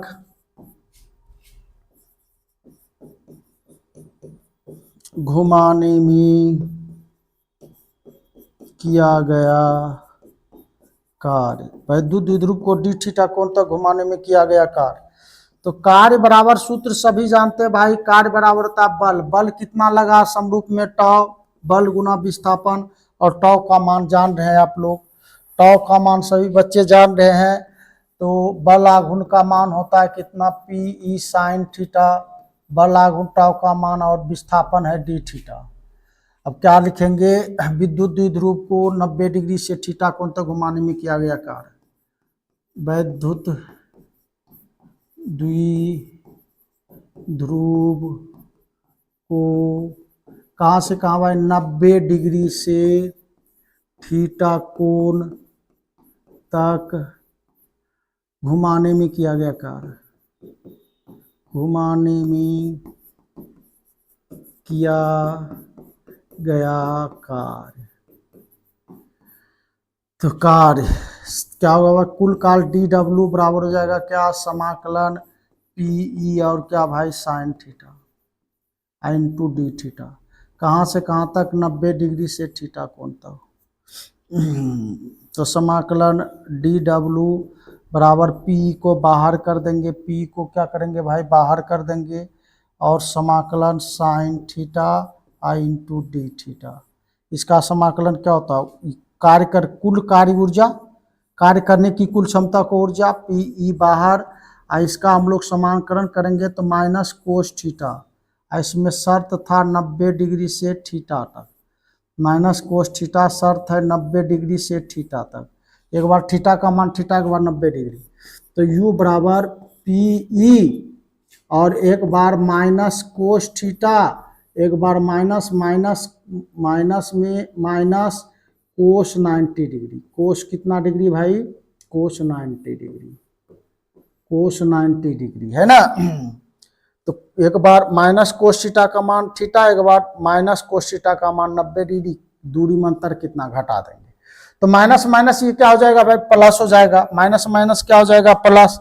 तो u बराबर हो जाएगा क्या, पी ई, और यहाँ हो जाएगा माइनस कोस थीटा, और minus minus plus cos 90 degree, और कोस 90 का वैल्यू 0 होता है, कोस 90 का वैल्यू 0, तो कोस 90 का वैल्यू 0, तो u बराबर पी ई और माइनस कोस थीटा।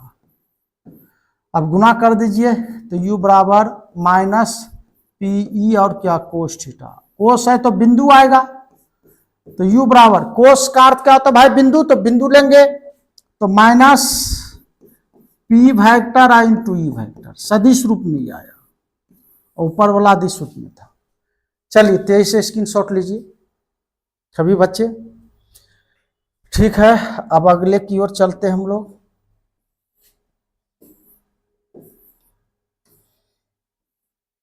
वैद्युत फ्लक्स को परिभाषित करें।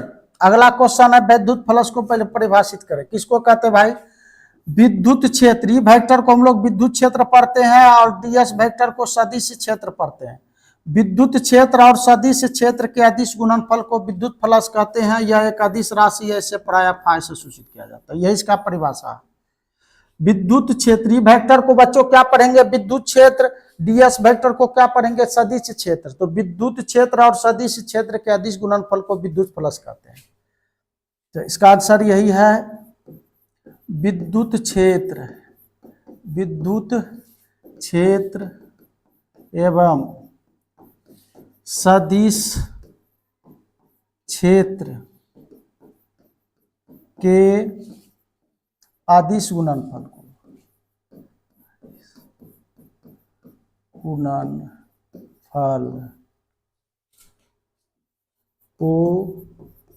विद्युत फ्लक्स कहते हैं, विद्युत फ्लक्स कहते हैं।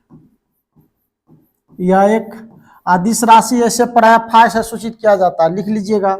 अब इसका एसआई यूनिट का बात करें तो विद्युत क्षेत्र का यूनिट होता है न्यूटन प्रति कूलम, क्षेत्रफल का यूनिट वर्ग मीटर। तो इसका एसआई यूनिट न्यूटन वर्ग मीटर और प्रति कूलम, को इसे भी लिख सकते हैं। नीचे प्लस ऊपर क्या होगा भाई माइनस, नीचे प्लस ऊपर क्या होगा बच्चों माइनस। चलिए भाई स्क्रीनशॉट ले लीजिएगा। अब हटाते हैं इसको, हटाते हैं भाई। अब अगले क्वेश्चन की ओर चलते हैं। कम समय में संधारित्र क्या है? वह युक्ति जो चालक की धारिता को बढ़ाने के लिए उपयोग किया जाता है ना। संधारित्र क्या है? तो वैसा ये ऐसा युक्ति होती है जो चालक की धारिता कैसे बढ़ती है भाई? इस पर प्लस आवेश रहता है और इस पर माइनस आवेश रहता है। माइनस वाला जो प्लेट है, इस प्लेट के विभव को कम करते जाता है और इसकी धारिता बढ़ते जाती है और बढ़ते जाती है ना। तो वह युक्ति जो चालक की धारिता को बढ़ाने के लिए उपयुक्त होता है, उसे संधारित्र कहते हैं। संधारित्र की धारिता का एसआई मात्रक भी पूछ रहा है ना। संधारित्र की धारिता से आप क्या समझते हैं, इसका एसआई मात्रक? तो पहले संधारित्र की है क्या? वह युक्ति जो चालक की धारिता बढ़ाने के लिए प्रयोग किया जाता है।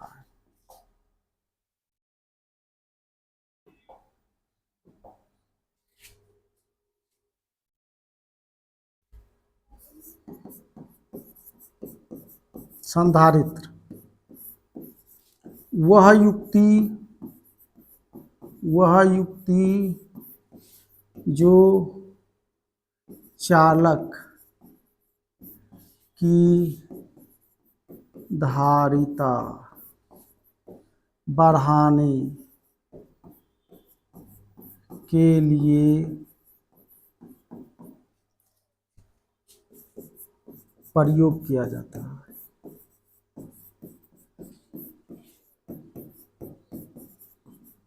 कोमा संधारित्र कहलाता है।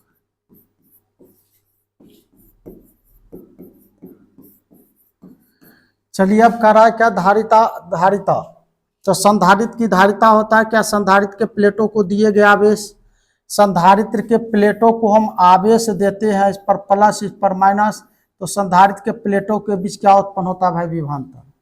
विभव माइनस अंतर, विभव का अंतर तो विभवांतर उत्पन्न होगा ही। तो संधारित्र के प्लेटों को दिए गए आवेश और इन प्लेटों के बीच उत्पन्न विभवांतर के अनुपात को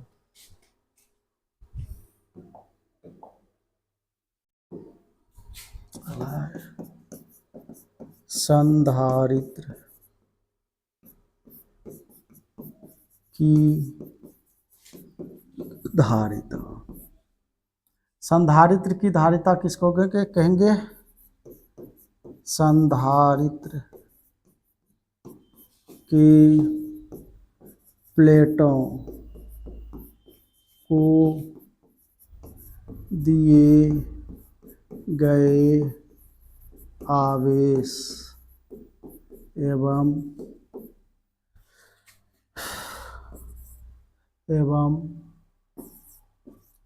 संधारित्र के प्लेटों के बीच उत्पन्न विभवांतर के अनुपात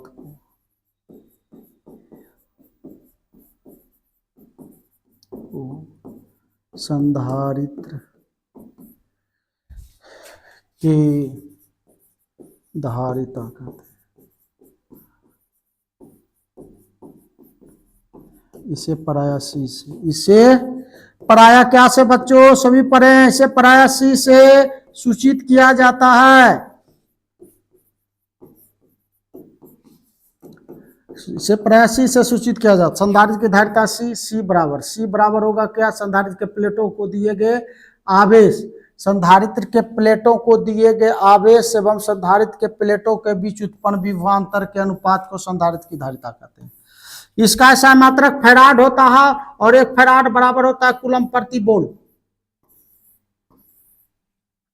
है ना। इसका मात्रक फैराड होता है और एक फैराड बराबर होता है क्या भाई? कूलम प्रति वोल्ट। ठीक है, स्क्रीनशॉट लीजिए। फिर अगले क्वेश्चन की ओर चलते हैं। अब इसको हटाते हैं।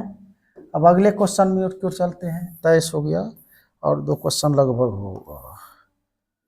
किसी संधारित्र में संचित ऊर्जा के लिए व्यंजक प्राप्त करें, है ना। चलिए भाई, बहुत इंपॉर्टेंट क्वेश्चन है।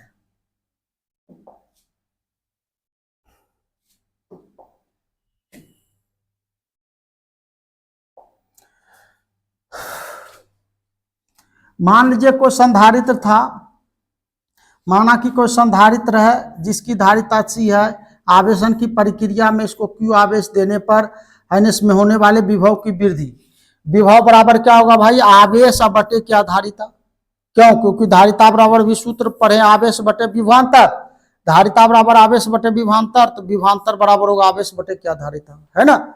कोई संधारित्र के प्लेटों को Q आवेश देते हैं और इसकी धारिता C है, और तब इसके बीच विभवांतर क्या है भाई, C होगा। चलिए वही लिखना है।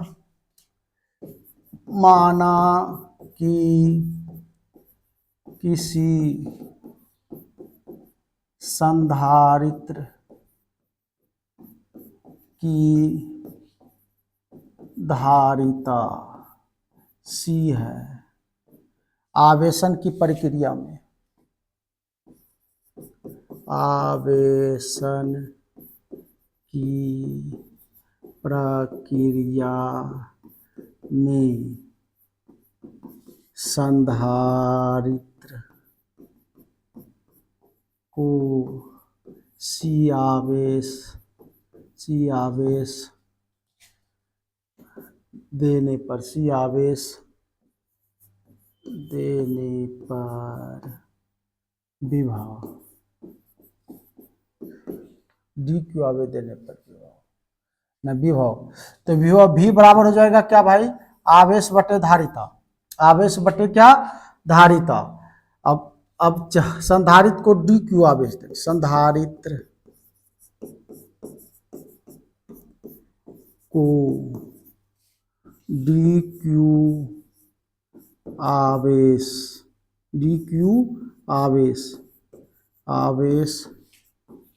देने पर किया गया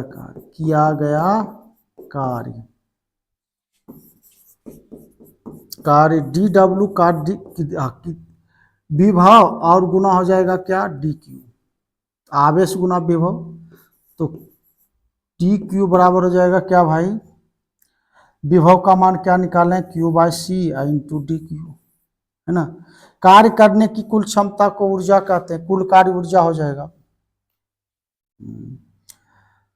अब चलिए भाई दोनों, अब चालक को संपूर्ण आवेश Q देने में किया गया कार्य, संधारित्र को संपूर्ण आवेश, संधारित्र को संपूर्ण आवेश Q बड़ी Q देने में किया गया कार्य,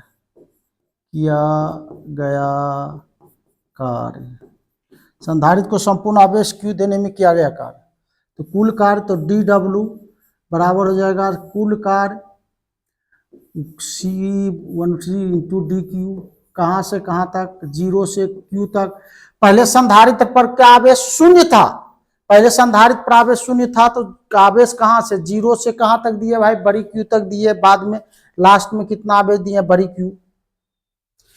अब यहाँ कुल कार्य ऊर्जा हो जाता है, कार्य करने की कुल क्षमता को क्या कहते हैं, ऊर्जा, तो कुल कार्य है तो ऊर्जा है, 1/C को बाहर कर दीजिए, 1/C को बाहर कर दीजिए, तो 1/C को हमने बाहर कर दिए, तो यहाँ बचा क्या, समाकलन 0 से Q तक, और 1/Q का समाकलन DQ के सापेक्ष, Q का समाकलन DQ के सापेक्ष, तो जितना समाकलन आप लोग अब पढ़ चुके होंगे सभी बच्चे, अब जितना पावर रहेगा उसमें एक जोड़ देंगे, तो U बराबर 1/C और समाकलन Q 1+1/1+1, शर्त 0 से कहाँ तक भाई, बड़ी Q तक, तो U बराबर हो जाएगा 1/C और क्या Q के स्क्वायर बटे 2, और शर्त 0 से 0 है भाई, 0 से बड़ी Q तक। अब हाफ को बाहर कर लीजिए, तो U बराबर 1/2C बाहर कर दिए 1, तो यहाँ हो जाएगा क्या, बच जाएगा Q के स्क्वायर और शर्त 0 से Q तक, हाफ तो बाहर कर दिए।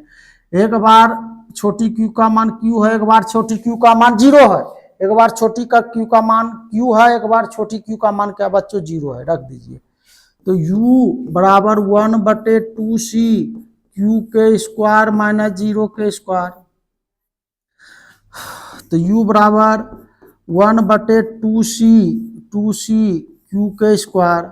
अब बट क्यू बराबर होता है बच्चों सी भी, क्यू बराबर होता है क्या बच्चों सी भी, यहां रख दीजिए क्यू का मान क्या सी भी, तो यू बराबर 1/2c है ना। कैसे होता है भाई क्यू का मान सी भी, तो हम सभी जानते हैं धारिता बराबर होता है आवेश बटे विभवांतर, बाय क्रॉस कर दिए तो आवेश बराबर होगा धारिता गुना विभवांतर, है ना, यही लिखे हैं। तो आवेश का मान होता है धारिता गुना क्या विभवांतर, तो ये क्यू का मान रख देंगे यहाँ, तो ये हो जाएगा क्या भाई सी और सी का भी सी और भी का स्क्वायर, सी और भी का स्क्वायर। अब दोनों पर स्क्वायर आएगा तो यू बराबर 1/2c और सी के स्क्वायर और भी के स्क्वायर, एक सी कट जाएगा तो 1/2 और सी भी के स्क्वायर, है ना। एक लाइन और यहाँ चलेगा, इसको ऐसे भी लिख सकते हैं हम लोग। आ गया मेरा सूत्र, यही लाना था। और एक चीज पूछा जाता है तो इसको लिखेंगे u बराबर हाफ सी भी आई इंटू भी, भी स्क्वायर है तो भी स्क्वायर को दो बार लिख सकते हैं भी इंटू भी, और सी भी का मान होता है क्यू, तो हो गया हाफ क्यू भी। यह दो तरह से पूछता है कि सिद्ध करे कि संधारित्र की ऊर्जा हाफ सी भी के स्क्वायर या हाफ क्यू भी होती है ना। समझ गए होंगे सभी बच्चे। अब अगले क्वेश्चन की ओर आते हैं। थकना नहीं है, थमना नहीं है, जब तक थकना और थमना नहीं है जब तक हम 70 नंबर ला नहीं लेते। चलिए भाई,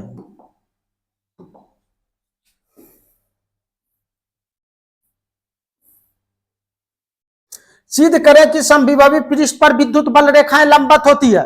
क्वेश्चन आपका, सिद्ध करें कि समविभवी पृष्ठ पर विद्युत बल रेखाएं लंबवत होती है। देखना भाई, हाँ, समविभवी पृष्ठ के दो बिंदुओं के बीच विभवांतर का मान शून्य होता। हमने बताए थे आप लोगों को, याद करिए कि समविभवी पृष्ठ के दो बिंदुओं के बीच विभवांतर का मान शून्य होता, हमने बताए थे, वही लिखना है। अब क्या भाई, चूंकि समविभवी पृष्ठ के दो बिंदुओं के बीच विभवांतर शून्य होता है, शून्य होता है, शून्य होता है तो भाई क्या होगा, डी भी बराबर 0। और डी भी का मान निकाले हैं बच्चों, क्या निकाले हैं, minus E into D R. क्या निकाले भाई, minus E vector into D R vector. Into का अर्थ होता है कोस थीटा, दो सदिशों का अदिश गुणनफल उन सदिशों के परिमाण और बीच बने कोण के कोजिया के गुणनफल के बराबर होता है। ई इंटू डी आर और क्या भाई cos theta, into D R भाई क्या कोस थीटा। अब कोस थीटा का मान निकालिए, माइनस में आएगा, माइनस में आएगा। हाँ, अब कोस थीटा, अब इसको इधर भेज दीजिए, तो minus E into D R और कोस थीटा बराबर हो जाएगा भाई डी भी। हाँ डी भी, अरे रे रे रे, डी भी रोकिएगा, डी भी बराबर यहाँ 0 होगा, डी भी बराबर 0, क्या कि यहाँ 0 है इसीलिए डी भी का मान 0 होगा। ओहो, चलिए इसको हटाना होगा। ये भाषा लिख लीजिए, ये भाषा लिख लीजिए, थोड़ा सा मिस हो गया, चलिए ना लिख देते हैं फिर से। चूंकि समविभवी पृष्ठ के दो बिंदुओं के बीच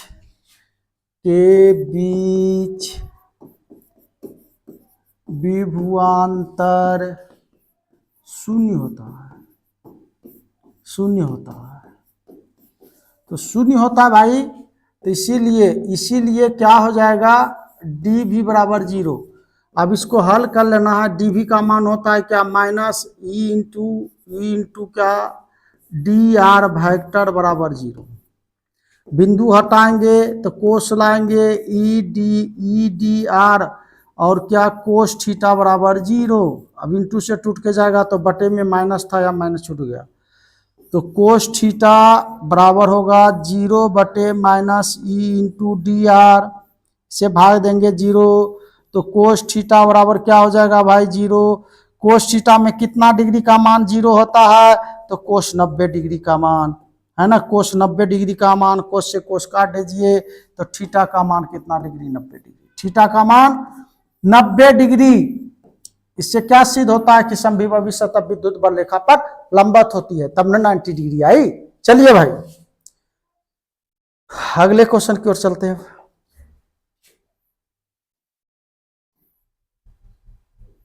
परावैद्युत क्या है, इसके ध्रुवण से आप क्या समझते हैं। परावैद्युत वैसे पदार्थ होते हैं, कल भी पढ़ा है, परावैद्युत वैसे पदार्थ होते हैं जिससे विद्युत का प्रवाह नहीं होता है लेकिन विद्युत क्षेत्र को प्रदर्शित करता है, जैसे कागज, अभ्रक, है ना। ये सब क्या है भाई, परावैद्युत है। शुद्ध जल, ध्रुवण, है ना। तो परावैद्युत समझ गए होंगे। परावैद्युत का ध्रुवण, बाहरी विद्युत क्षेत्र के अनुपस्थिति में किसी परावैद्युत के अंदर कुल विद्युत द्विध्रुव आघूर्ण शून्य होता है। जब किसी परावैद्युत की बाहरी विद्युत क्षेत्र में रखा जाता है तो इसके अंदर एक नेट द्विध्रुव आघूर्ण उत्पत्ति होती है, इस क्रिया को ध्रुवण कहते हैं। ध्रुवण के कारण ही परावैद्युत के अंदर विद्युत क्षेत्र का मान बाहरी विद्युत क्षेत्र से क्या होता है, कम होता है। तो लिख लीजिएगा भाई, तो इसका स्क्रीनशॉट ले लीजिए।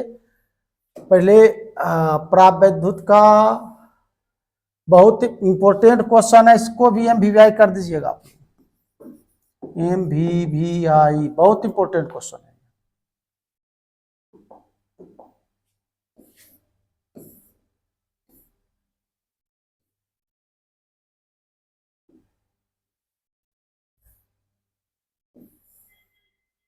ध्रुवीय परावैद्युत, परावैद्युत है ना। नोट कर लीजिए सभी क्वेश्चनों को।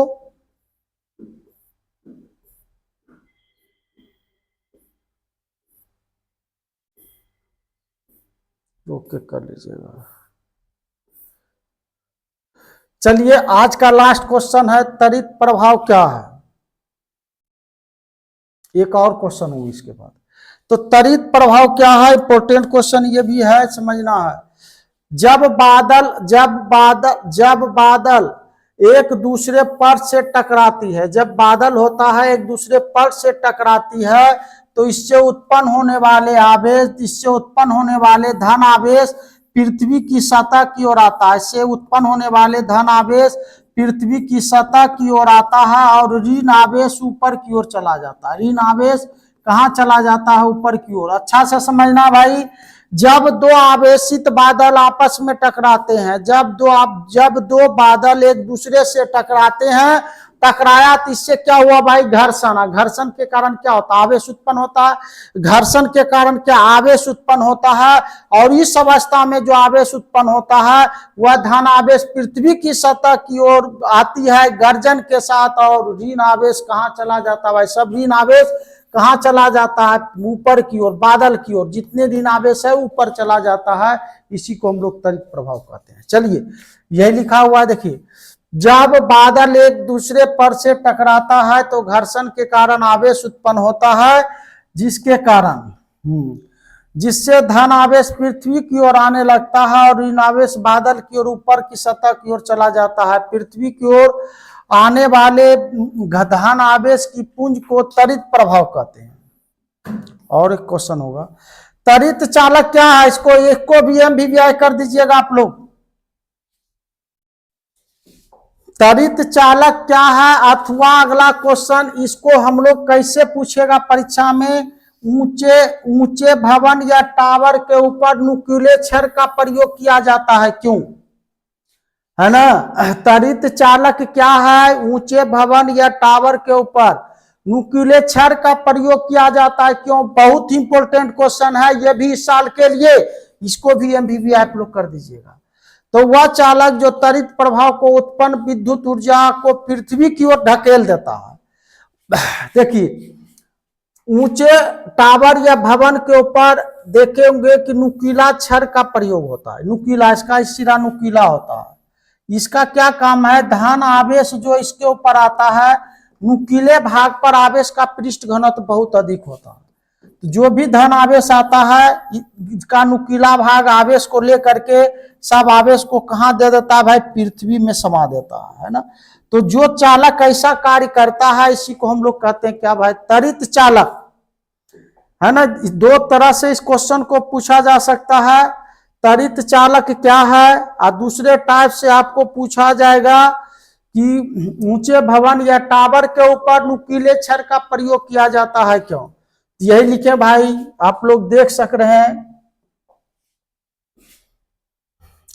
हाँ आंसर, वह चालक जो तारित प्रभाव के कारण उत्पन्न विद्युत ऊर्जा को पृथ्वी की ओर ढकेल देता है या अग्रसित कर देता है, तब उसे त्वरित चालक कहते हैं। नुकीला जो भाग है आवेश लेकर के कहा पृथ्वी में भेज देता है, ऊंचा टावर या भवन पर रहता है। त्वरित चालक का ऊपरी सिरा बहुत नुकीला होता है, अभी बताए त्वरित चालक का ऊपरी सिरा बहुत नुकीला होता है, लेकिन इसके निचले सिरा का एक तार पृथ्वी द्वारा है ना जोड़ दिया जाता है। अतः इस प्रकार की अवस्था में त्वरित चालक विद्युत ऊर्जा को नष्ट करने के लिए मकान या टावर के ऊपर लगाया जाता है। बहुत इंपॉर्टेंट क्वेश्चन है, कर लीजिएगा। ठीक, आज का क्लास यहीं तक। जितने भी इलेक्ट्रोस्टैटिक्स का एमवीवीआई क्वेश्चन था हमने एक ही क्लास में एक शॉट में खत्म किए। यदि 2000 परीक्षा का तैयारी करना चाहते हैं 2025 में 25 का 25 नंबर, कहने का मेरा तात्पर्य है सब्जेक्टिव में भी 35 नंबर उठाना है और ऑब्जेक्टिव में भी 35 नंबर उठाना है। तो सारे क्लास अब डील करिए। सारा वीडियो जो है आप लोगों को हम प्रोवाइड करा करके यूट्यूब पर वीडियो, सारे वीडियो को जो इंपोर्टेंट क्वेश्चन है वीडियो में प्रोवाइड करवाएंगे। सभी बच्चे वीडियो को ज्यादा से ज्यादा शेयर करें क्योंकि ये लाभ सभी बच्चे इसका लाभ उठा सके, और हम 70 में 70 नंबर आप लोगों को लड़ा करके देंगे और 70 में 70 नंबर आपको ला करके दिखाना है ना। तो आज का क्लास यहीं तक। अब कल आते हैं एमवीवीआई ऑब्जेक्टिव लेकर के, किसका भाई, इलेक्ट्रोस्टैटिक्स का। फिर लॉन्ग क्वेश्चन लेकर के आएंगे इलेक्ट्रोस्टैटिक्स का, सभी एमवीवीआई क्वेश्चन आप लोगों के लिए। और प्रत्येक दिन YouTube पर हम आप लोगों के लिए वीडियो प्रोवाइड कराएंगे प्रत्येक दिन, सारे शॉर्ट लॉन्ग ऑब्जेक्टिव सारे क्वेश्चनों का, और उनमें से सभी क्वेश्चनों को हम लड़ा करके देंगे। इससे बाहर नहीं जा सकता, ये दिमाग में रख लीजिए। आज का क्लास यहीं तक।